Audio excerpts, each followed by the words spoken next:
주시는 하나님의 말씀 로마서 3장 23절에서 26절까지 말씀입니다. 모든 사람이 죄를 범하였음에 하나님의 영광에 이르지 못하더니 그리스도 예수 안에 있는 속량으로 말미암아 하나님의 은혜로 값없이 의롭다 하심을 얻은 자 되었느니라. 이 예수를 하나님이 그의 피로써 믿음으로 말미암는 화목제물로 세우셨으니 이는 하나님께서 길이 참으시는 중에 전에 지은 죄를 간과하심으로 자기의 의로우심을 나타내려 하심이니 곧 이때 자기의 의로우심을 나타내사 자기도 의로우시며 또한 예수 믿는 자를 의롭다 하려 하심이라. 아멘. 우리 또 한 군데 성경 말씀을 찾도록 하겠습니다. 히브리서 10장 1절에서 14절까지의 말씀입니다. 율법은 장차 올 좋은 일의 그림자일 뿐이요 참 형상이 아니므로 해마다 늘 드리는 같은 제사로는 나아오는 자들을 언제나 온전하게 할 수 없느니라. 그렇지 아니하면 섬기는 자들이 단번에 정결하게 되어 다시 죄를 깨닫는 일이 없으리니 어찌 제사 드리는 일을 그치지 아니하였으리요. 그러나 이 제사들에는 해마다 죄를 기억하게 하는 것이 있나니 이는 황소와 염소의 피가 능히 죄를 없이 하지 못함이라. 그러므로 주께서 세상에 임하실 때에 이르시되 하나님이 제사와 예물을 원하지 아니하시고 오직 나를 위하여 한 몸을 예비하셨도다. 번제와 속죄제는 기뻐하지 아니하시나니 이에 내가 말하기를 하나님이여 보시옵소서. 두루마리책에 나를 가리켜 기록된 것과 같이 하나님의 뜻을 행하러 왔나이다 하셨느니라.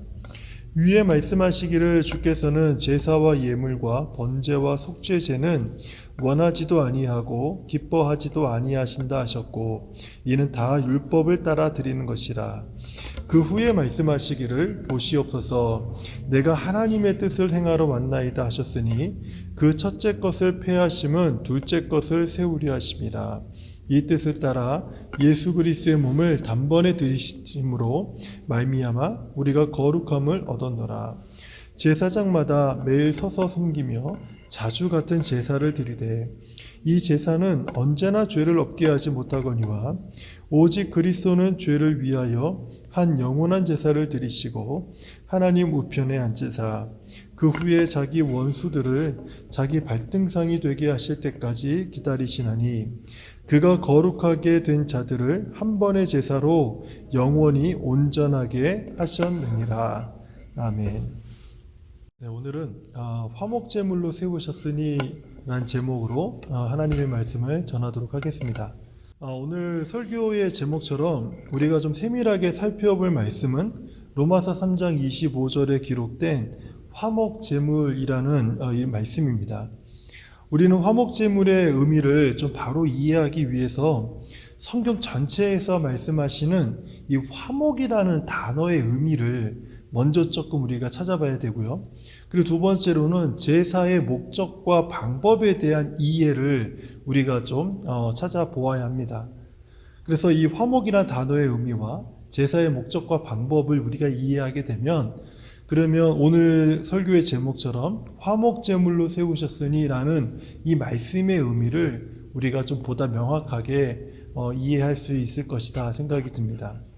먼저 본문에서 말씀한 이 화목이란 단어의 뜻을 좀 함께 살펴보겠습니다. 국어사전에서 화목이라고 하는 뜻은요, 서로 뜻이 맞고 정답다, 이런 뜻으로 사용되는 단어입니다. 이것은 우리가 일반적으로 잘 알고 있는 화목에 대한 의미입니다. 그런데 영어 성경에서 번역된 이 화목이라는 단어는 조금 다릅니다. propitiation이라는 이 단어를 쓰는데요. 이 단어는 무엇을 달래다 이런 뜻으로 화해라는 말까지 확장되어지는 그런 의미를 가지고 있습니다. 그런데 이 단어가요. 어디서부터 유래가 됐냐면 라틴어에서 유래가 됐고 또 이 단어 라틴어는요. 헬라어에서 이 단어들이 유래되었습니다. 그러다 보니까 여기서 영어 성경에서 말하는 이 propitiation이라고 하는 이 단어의 원래 뜻은 헬라어로 보는 것이 맞습니다. 헬라어로는요, 힐라스테리온이라는 이 단어를 쓰는데요. 이 뜻이 속죄제물이라는 단어로 사용된 단어입니다. 참 이게 흥미로운 것은 이 프로피티에이션이라는 이 단어가요, 영어 사전에 보면은 성경이라는 단어 또는 신이라고 하는 그런 단어, 그런 어떤 의미로 사용될 때는 무엇을 달래다, 화해 이런 의미로도 사용이 되지만, 그런 어떤 의미로서 성경이라든지 신이라든지 이런 의미가 붙어 있는 용도로 사용될 때는 속죄라고 하는 그런 의미로 사용이 되는 거예요. 그래서 이 힐라스테리온이라는 헬라어 단어와 이 프로피티에이션이라는 이 단어는요, 같은 그 단어입니다. 한마디로 이 단어의 뜻은 우리가 알고 있는 화목이라는 개념보다는 속죄라고 하는 그 의미가 아주 강한 그런 단어들이라는 거예요. 테리온은요, 누구를 달래는 수단, 또는 누구에게 속죄의 수단으로 사용되는 재물을 뜻하는 그런 단어입니다. 힐라스테리온이 성경에서 제일 먼저 사용된 곳이 있어요. 그곳은 바로 창세기 6장 14절이에요. 헬라어로는 힐라스테리온이지만은 또 히브리어로는 같은 뜻이지만 또 다른 그 히브리 단어로 또 사용이 됐습니다. 근데 창세기 6장 14절에 보면 이런 말씀이 있어요. 너는 고페르 나무로 너를 위하여 방주를 만들되 그 안에 칸들을 막고 역청으로 그 안팎을 칠하라. 역청으로 안팎을 칠하라 이렇게 말씀하고 있는데, 노아가 방주를 지을 때 그 나무의 안팎으로 역청을 칠하라 이런 뜻이잖아요. 역청을 칠하는 이유는 우리가 일반적으로 물이 안쪽으로 스며들지 않도록, 그래서 역청을 통해서 방수 효과를 누리기 위해서 역청을 칠하는 것으로 이해를 하고 있죠. 그런데 여기서 사용된 이 역청이라는 히브리 단어가 카파르라고 하는 단어인데, 이게 바로 힐라스테리온 헬라어의 이 단어와 똑같은 단어입니다. 그러니까 역청이라는 말이 엄밀히 얘기하면 속죄라고 하는 단어와 같은 뜻의 단어를 사용하고 있다는 거예요. 한번 보세요. 하나님께서 노아가 방주를 만들 때 나무 안팎으로 역청을 칠하라고 말씀하셨잖아요. 근데 우리가 잘 알듯이 노아가 만드는 방주는요, 그 당시에 구원을 상징하는 것이지 않습니까? 그런데 그 안팎으로 역청을 칠하라 이 말을요, 이 단어 그대로 직역을 해서 사용하게 되면 그 안팎으로 속죄를 칠하라 라고 하는 말씀의 의미가 되는 거예요. 그 역청이 칠해진 방주 안으로 들어온 자는 속죄받고 구원받는다 라고 하는 그런 의미가 이 안에 숨겨져 있다는 뜻입니다.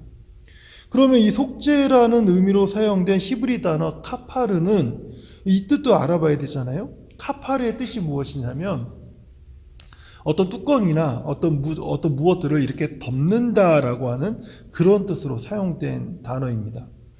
역청으로 배를 덮어서, 역청으로 덮어서 홍수 시기에 그 물이 배 안으로 들어오지 못하게 함으로 인해서 방주 안에 있는 모든 생명은 구원받게 한다라는 그런 의미를 갖게 되는 거예요.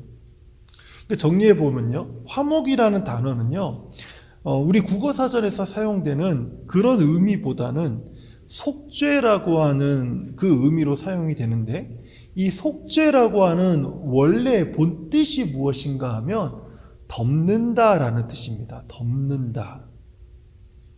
그러니까 속죄라고 하는 것은 죄가 있으면 죄를 덮어준다, 죄를 가리워준다, 이런 의미로 속죄라고 하는 단어를 사용했다라는 거예요. 바로 이 속죄가 화목이라는 이 화목 제물에서 사용된 화목이라는 단어의 원래 의미라는 것입니다. 좀 다르죠. 그러면 이 속죄는 덮는다라고 하는 그 의미를 기억하시고, 이제 그 두 번째로 제사하는 목적과 방법에 대해서 이제 좀 말씀을 드릴게요. 먼저 제사하는 목적과 방법을 살펴보면요, 구약 성경에서 행해지는 모든 대부분의 제사의 목적은요, 주로 죄를 사하기 위해서 제사를 지냈습니다. 그리고 그 방법으로는요, 피 흘림이 있는 제사를 드렸어요. 그래서 구약 성경에서 보여주고 있는 창세기부터 구약 성경 전체를 통해서 보여주고 있는 제사의 모습에는 죄를 속죄하는 그런 목적으로 제사를 드렸고요. 그리고 그 제사는 반드시 피 흘림이 있는 그런 제사를 드렸다라는 거예요.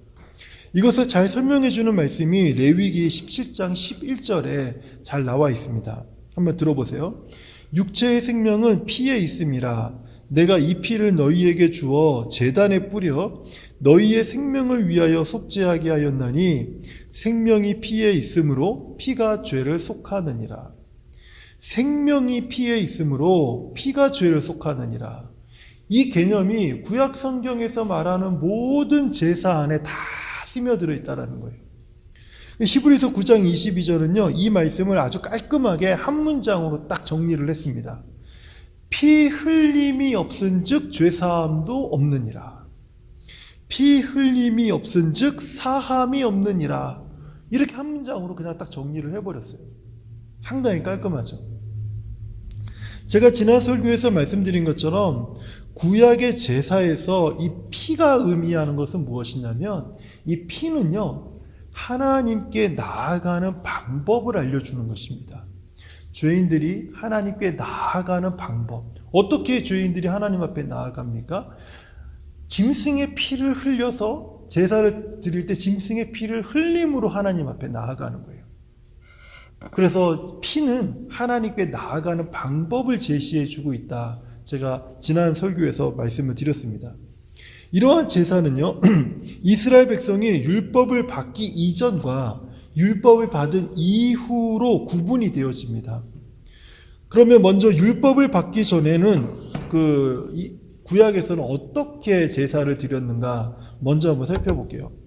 창세기 3장 7절에서 21절을 보면 아담과 하와는 범죄한 후에 무화과 나뭇잎으로 자신의 수치를 가리게 됩니다. 하지만 하나님은 이 아담의 방법을 폐하시고요, 하나님의 방법으로 아담과 하와의 수치를, 표현 잘 들어보세요, 덮어주십니다. 아담과 하와의 수치를 덮어주세요. 이게 속죄의 의미라고 그랬죠. 그럼 하나님의 방법은 무엇이냐? 하나님의 방법은요, 가죽 옷으로 아담과 하와의 수치를 덮어주시는 것이었는데, 바로 이때 최초의 죽음, 최초의 피 흘림이 바로 이때 일어납니다. 가죽을 얻기 위해서 무고한 한 짐승의 피가 땅에 흘려짐으로, 그 생명이 죽음으로 아담과 하와를 덮어줄, 수치를 덮어줄 가죽 옷을 가지게 되는 거예요. 또 창세기 4장 3절에서 또 5절을 보면은 가인과 아벨의 제사 방법이 나와요. 가인은 땅의 소산으로 제물을 삼아 하나님께 제사를 드렸지만 하나님께서는 그 제사를 받지 않으셨습니다. 하지만 아벨은요, 양의 첫 새끼와 그 기름으로 제물을 삼아서 하나님께 드렸는데 하나님께서 그 제물을 받으셨어요. 이것 때문에 가인이 막 분노해서 왜 하나님은 나의 제물을 받지 않으시는가, 이것 때문에 이렇게 분노한 그런 장면이 나오기도 하는데, 하나님께서 가인의 제사를 받지 않으신 것은 가인이 제사를 드리는데 정성이 부족해서가 아닙니다. 정성이 부족했기 때문에, 준비가 잘못됐기 때문이 아니라 제물이 잘못된 거예요. 제물이. 히브리서 11장 4절은요, 가인과 아벨의 제사를 이렇게 해석을 하고 있습니다. 믿음으로 아벨은 가인보다 더 나은 제사를 하나님께 드림으로 의로운 자라 하시는 증거를 얻었으니 하나님이 그 예물에 대하여 증언하심이라. 그 예물, 그 제물에 대하여 증언하심이라. 그가 죽었으나 그 믿음으로써 지금도 말하느니라.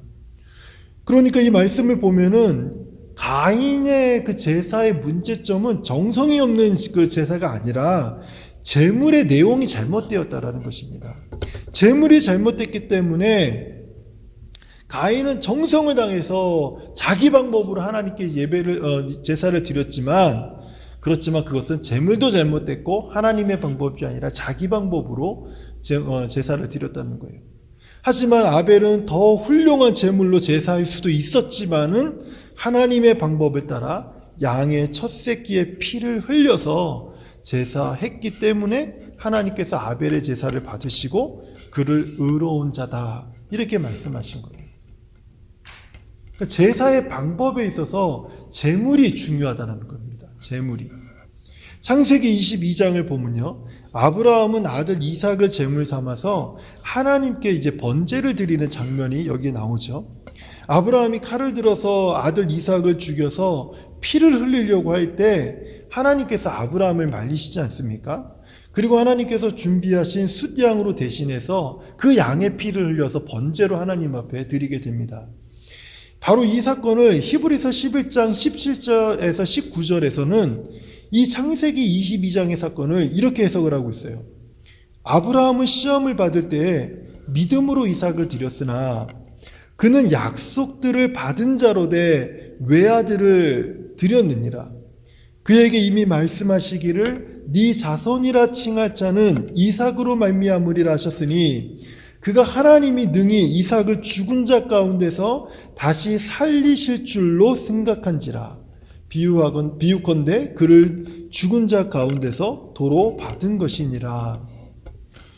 이제 모리아산에서 아버지가 아들을 죽이고 하나님께서 그 아들을 다시 살리실 것을 믿은 이 사건은요, 예수 그리스도의 십자가 사건을요, 창세기에서부터 아주 명확하게 예언하고 있다는 사실을 우리가 기억할 필요가 있습니다.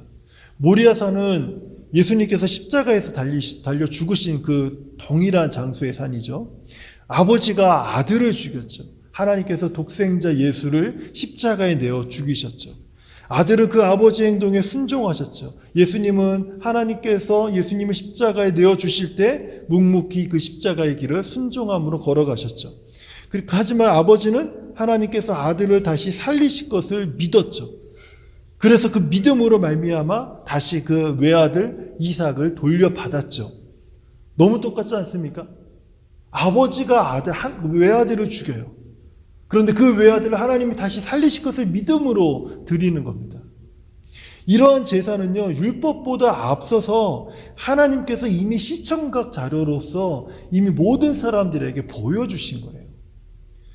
하나님의 구원 방법, 율법이 있기 전에 하나님의 구원 방법이 바로 이러했다라는 것입니다.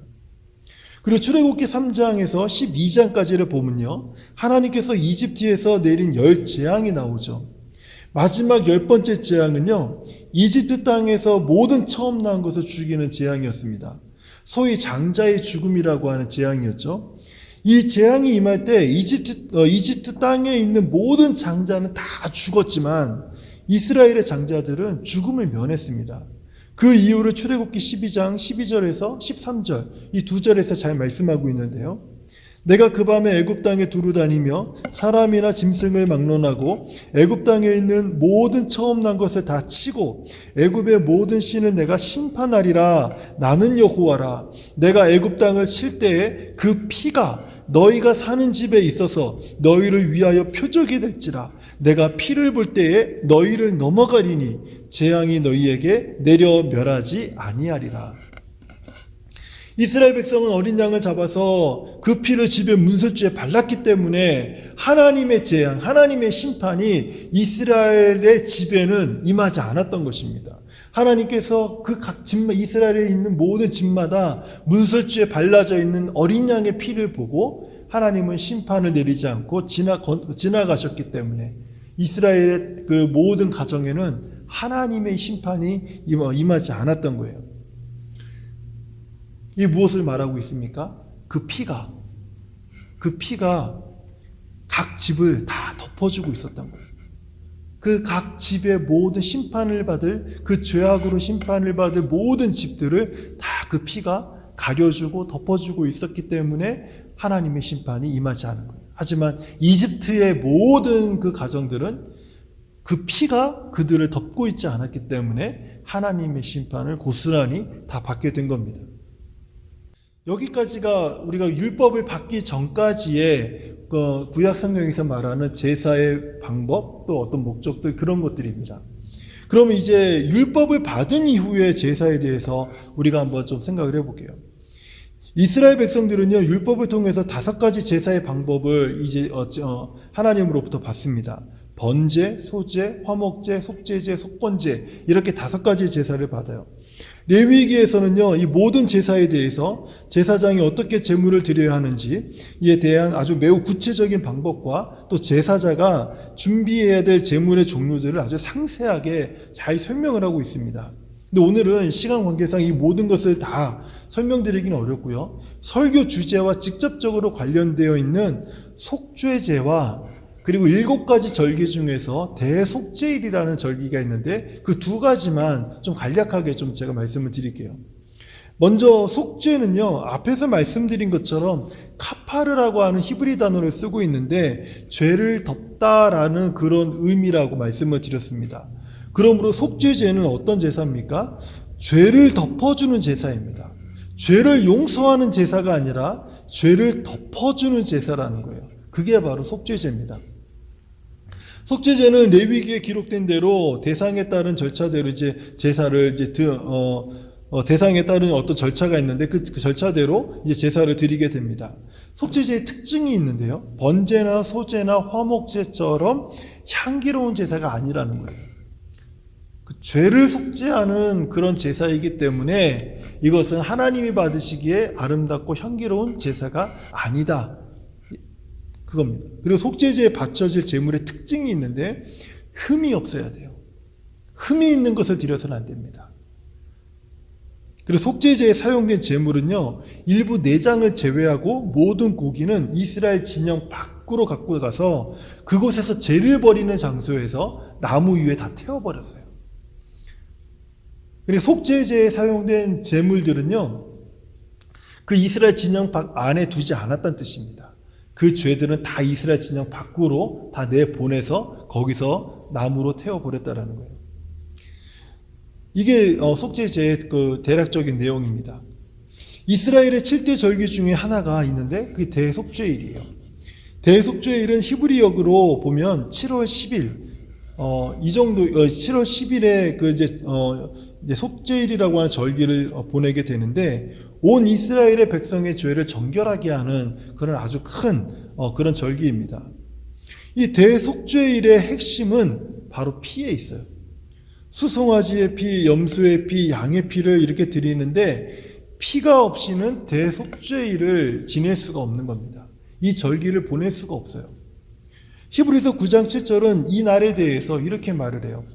오직 둘째 장막은 대제사장이 홀로 1년에 한 번 들어가되 자기와 백성이 허물을 위하여 드리는 피 없이는 아니하나니, 피가 없이는 대속죄일도 없는 것입니다. 그 대속죄일의 가장 중요한 핵심은 바로 피라는 거예요. 1년에 한 번 대제사장이 자신과 백성의 허물을 위해서 그것을 정결하게 하기 위해서 지성소에 들어가는데 피가 없으면 그 지성소에 들어가지 않는다라는 거예요. 대속죄일에 또 다른 특징이 있는데 그것은 두 염소에 대한 이야기가 있어요. 대제사장은요, 두 염소를 이렇게 두고 제비를 뽑습니다. 하나는 속죄제를 위해서, 속죄제의 제물로 사용하기 위해서 제비를 뽑고요. 다른 하나는 아사셀을 위해서 제비를 뽑습니다. 아사셀이라고 하는 이 히브리 단어는요, 완전히 제거하다, 완전히 제거해서 내어놓다, 이런 뜻을 가지고 있어요. 그러니까 대제사장은 이제 아사셀로 선택된 그 염소에게 안수를 한 다음에 이스라엘의 모든 죄를 담당시키고 그 염소의 담당을 시키고 그리고 정한 사람에게 맡겨서 그 아사셀 염소를 광야로 그냥 몰아내 버립니다. 속죄제로 사용되는 염소의 피는요, 속죄제로 드려진 염소의 피는 속죄소에 뿌려서 온 이스라엘 백성의 죄를 정결하게 한다면 아사셀을 위해서 사용된 이 염소는요, 광야로 보내서 다시는 돌아오지 못하도록 하는데, 이게 이유가 무엇이냐면 한 염소는 속죄제의 제물로 사용해서 이스라엘의 죄를 정결하게 하고 온 이스라엘 백성들이 이 아사셀을 위한 염소가 광야로 몰아내서 다시는 돌아오지 못하게 할 때 그것을 보면서 우리들의 죄가 우리들 앞에서 저렇게 다 떠나가는구나. 그것을 알게 하기 위해서 이 염소를 광야로 내보내는 거예요. 그래서 이것을 보면서 시편 103편 12절의 말씀처럼 하나님께서는 동이 서에서 먼 것 같이 우리의 죄가를 우리에게서 멀리 옮기셨다. 이 말씀처럼 우리 그 이스라엘 온 백성의 죄를 아사셀 그 염소에게 암수하고 제사장이 암수하고 그리고 광야로 멀리 보내는 겁니다. 이스라엘의 모든 죄가를 마치 동이 서에서 먼 것처럼 우리의 죄가를 옮기신 것처럼 이 염소를 통해서 죄를 멀리 보내서 다시는 돌아오지 못하도록 함으로 인해서 이스라엘 백성들이 정결함을 이제 누린다라고 하는 그런 의미를 갖게 하는 거예요. 그런데 이렇게 이스라엘 백성이 제사를 드릴 때마다 이제 깨닫게 되는 것이 하나가 있어요. 속죄제를 드리고 이런 대속죄를 1년에 한 번씩 갖는데 이것을 할 때마다 백성들은 내 죄가 이제 속죄되어서 너무 기쁘다, 감사하다, 좋다 이런 마음을 가져야 되는데 그런 마음을 갖는 게 아니라 이런 제사를 계속해서 반복해서 드릴 때마다 자꾸 자기 죄가 자기 죄를 더 깊이 깨닫게 된다는 거예요. 예를 들면은 작년에는 내가 이런 죄를 지었지. 재작년에는 이런 죄를 지었지. 올해는 이런 죄를 짓네. 그러면서 내 죄가 용서된 기쁨이 막 밀려오는 것이 아니라 자꾸 내가 지었던 죄악들이 오히려 기억에 나고 나의 죄됨을 깨닫게 되는 그런 어떤 기능을 갖게 되고 이 속죄제와 속죄일에 그런 기능이 발휘된다라는 거예요. 왜냐하면 이 제단에서 죽임당하는 모든 짐승의 피로는요, 죄를 속할 수도 없고 죄를 도말할 수도 없기 때문에 그래요. 만약에 그 짐승의 피로 나의 죄가 완전히 용서함 받고 나의 죄가 완전히 도말됐다면 우리는 더 이상 그 죄를 기억할 필요가 없습니다.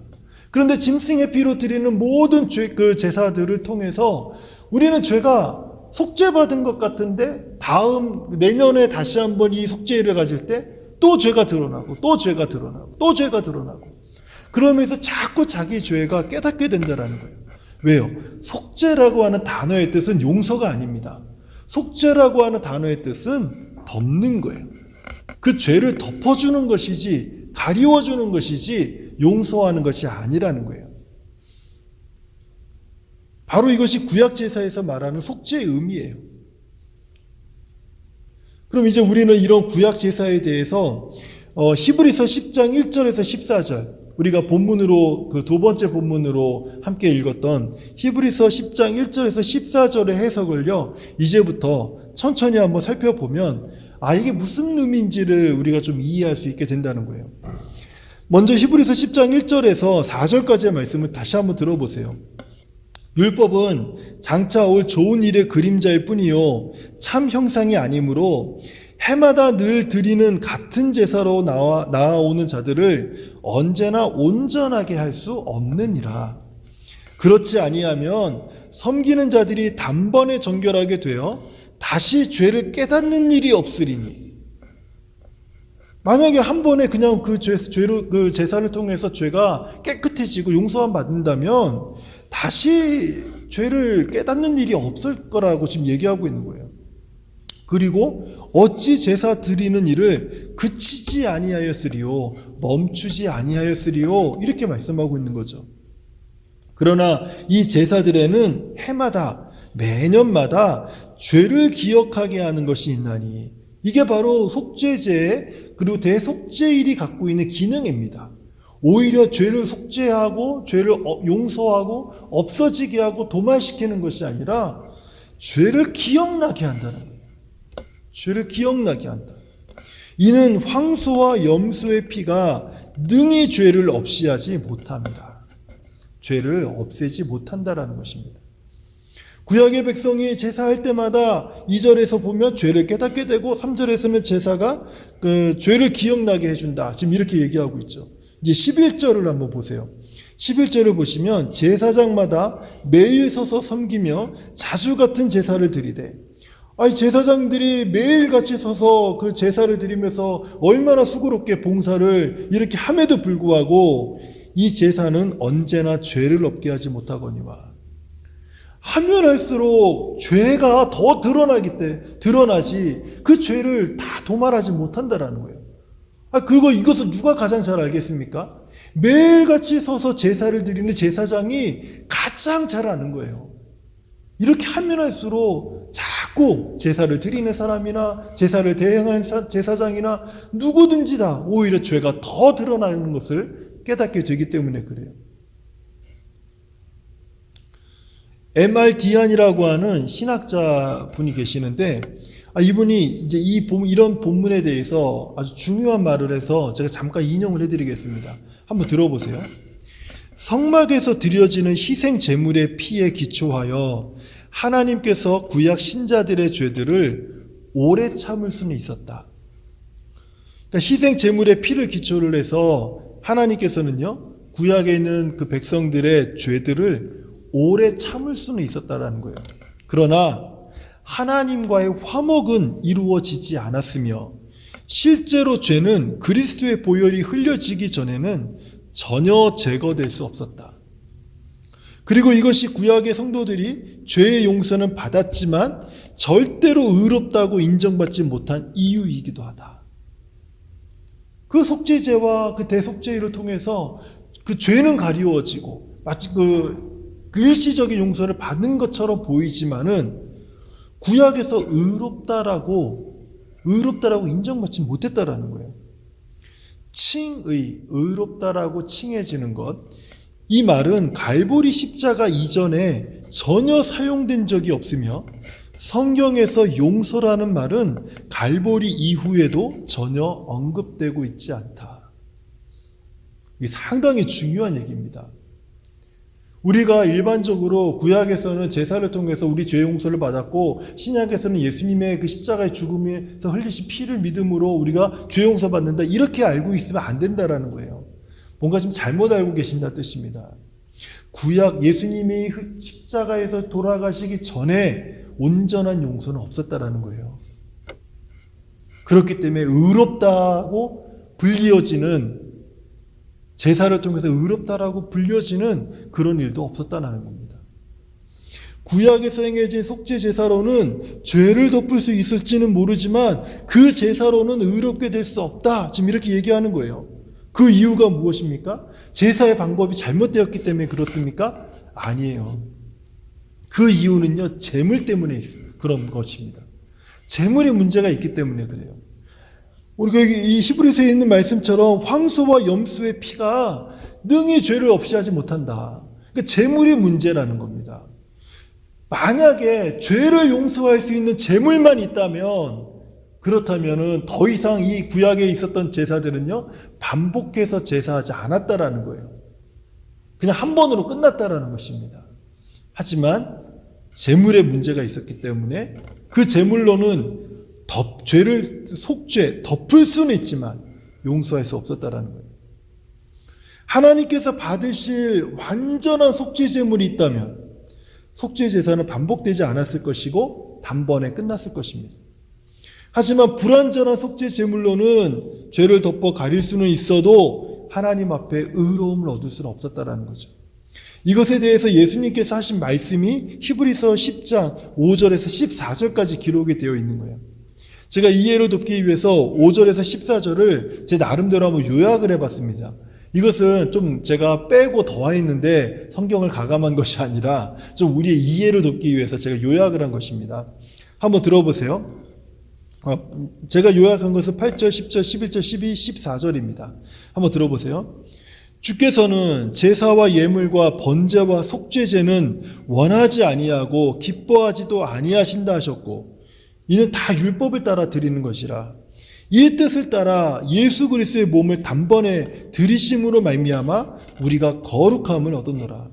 제사장마다 매일 서서 섬기며 자주 같은 제사를 드리되 이 제사는 언제나 죄를 없게 하지 못하거니와 오직 그리스도는 죄를 위하여 한 영원한 제사를 지내시고 그가 거룩하게 된 자들을 한 번의 제사로 영원히 온전하게 하셨느니라.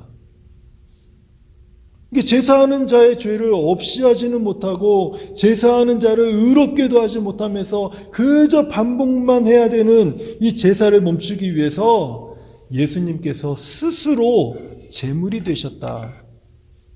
그래서 예수님이 스스로 제물이 되셔서 단번에 영원한 안전한 그 완전한 제사를 예수님이 드리셨다.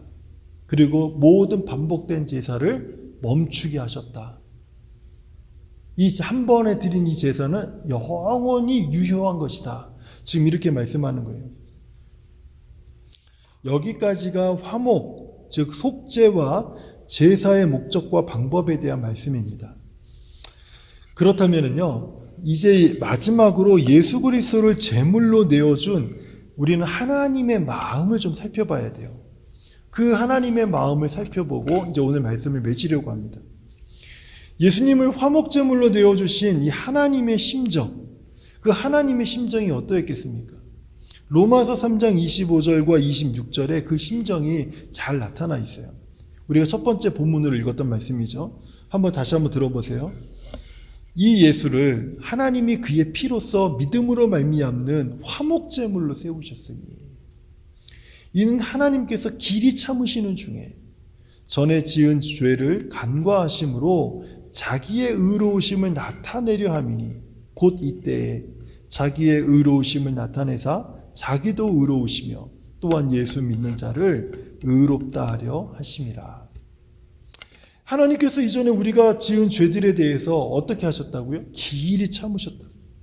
길이 참고 계셨지만 우리들에게 그 죄를 해결할 단 하나의 방법이 없음을 아시는 거예요. 그래서 결국 하나님께서 독생자 예수를 제물로 준비하신 겁니다.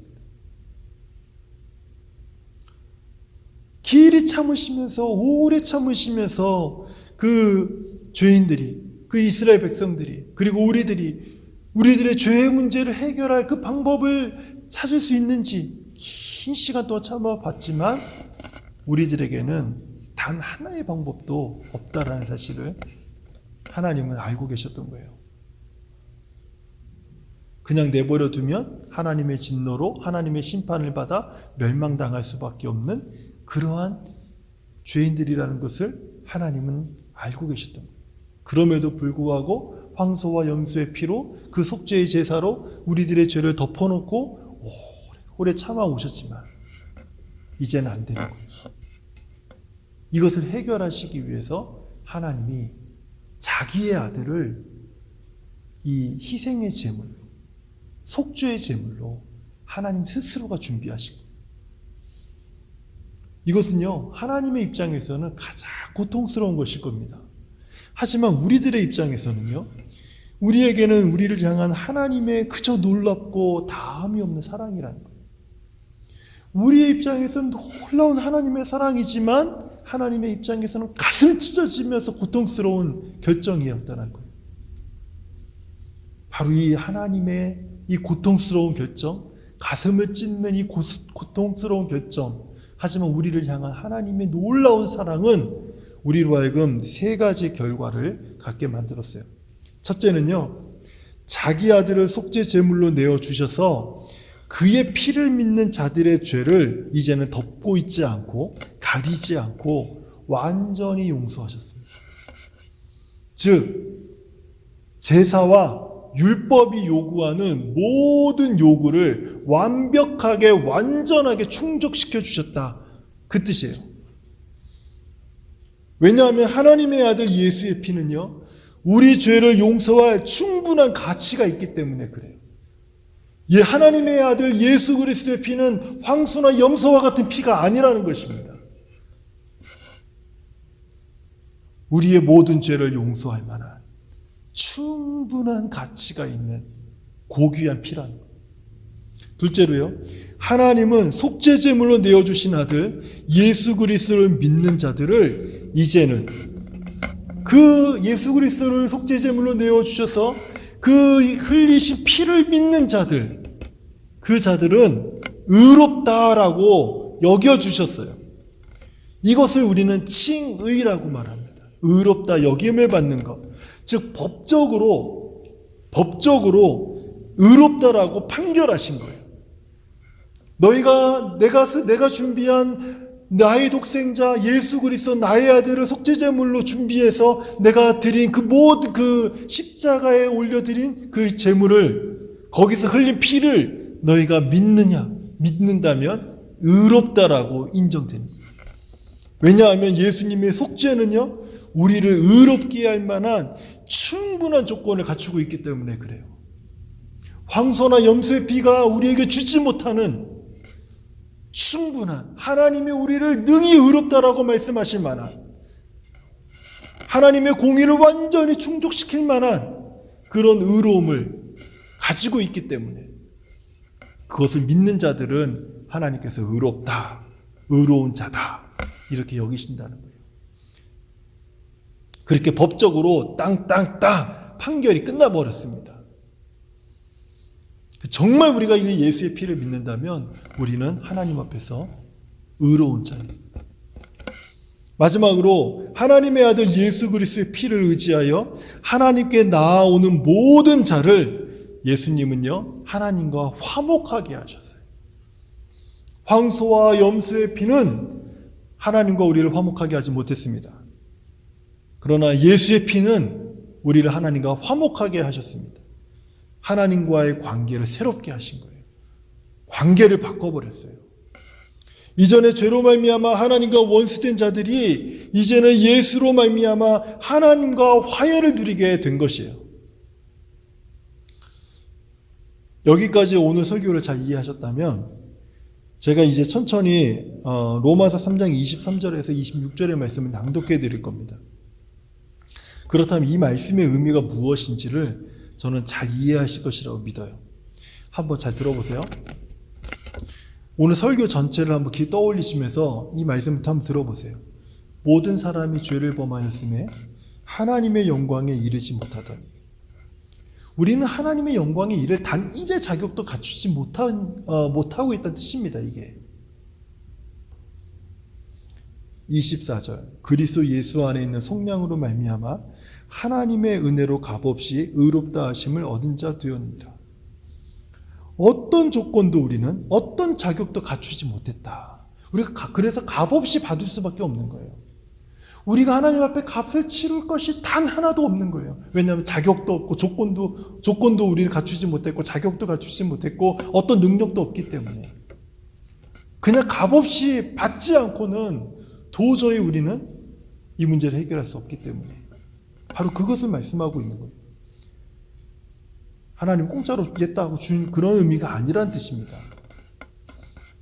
25절 이 예수를 하나님이 그의 피로써 믿음으로 말미암는 화목제물로 세우셨으니 이는 하나님께서 길이 참으시는 중에 전에 지은 죄를 간과하심으로 자기의 의로우심을 나타내려 하심이니 하나님께서 단 1의 소망도 없고 진노로 하나님의 진노 아래에 놓여서 심판받아 멸망받을 수밖에 없는 우리를 하나님께서 사랑하셔서 오래 참으시다가 너무너무 사랑하셔서 이제는 자기 아들을 속죄의 제물로 내어놓으신 거예요. 우리를 향한 하나님의 사랑의 표현이에요. 26절 곧 이때에 자기의 의로움을 나타내사 자기도 의로우시며 예수 믿는 자를 의롭다 하려 하십니다. 그래서 그를 믿는 자, 그 사람들을 의롭다라고 하십니다. 죄를 용서하시고 우리를 의롭게 하시고 하나님과 화목되게 하는 방법을 제시해 주신 거예요. 사랑하는 성도님들, 하나님께서 은혜와 진리의 복음을 통해서 우리를 구원하신 것은요, 우리로 하여금 앞으로 선하게 살아라. 너희가 이렇게 구원받았으니까 선하게 살아라. 바르게 살아다오. 의롭게 좀 살면 안 되겠니? 거룩해다오. 이렇게 살라고 우리를 구원하신 게 아니에요.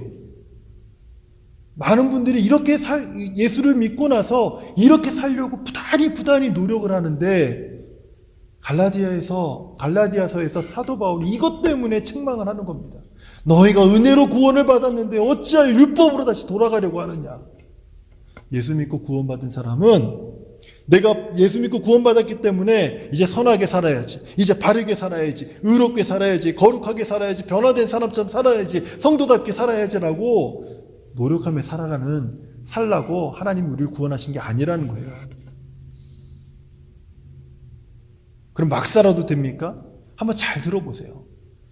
이렇게까지 보여주신 하나님의 사랑을 우리가 깊이 깨달았다면, 그럼 내가 얼마나 죽을 죄인인지, 내가 얼마나 죽을 죄인인지를 깊이 깨달은 사람입니다. 그러면 그런 나에게 하나님이 주신 구원을 깊이 감사하고, 하나님께서 내게 보여주신 놀라운 사랑을 내가 받아들여서 어떻게 살아요? 노력해서 살아요? 착하게 살아보려고? 거룩하게 살아보려고? 노력하면서 살아야 됩니까? 아니에요. 이 하나님의 사랑을 깊이 받아들이면서 마음을 다해서, 뜻을 다해서, 생명을 다해서 하나님을 사랑하는 거예요.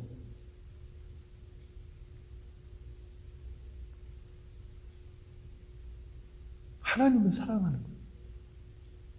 그냥 말로만 하나님 사랑합니다 이게 아니라 내 마음을 다하고, 내 온 뜻을 다하고, 내 온 정성을 다하고, 심지어 내가 하나님을 위하여 나의 생명을 내어놓을 정도까지 그분을 위해서, 그분을 사랑하며 살아가는 거예요.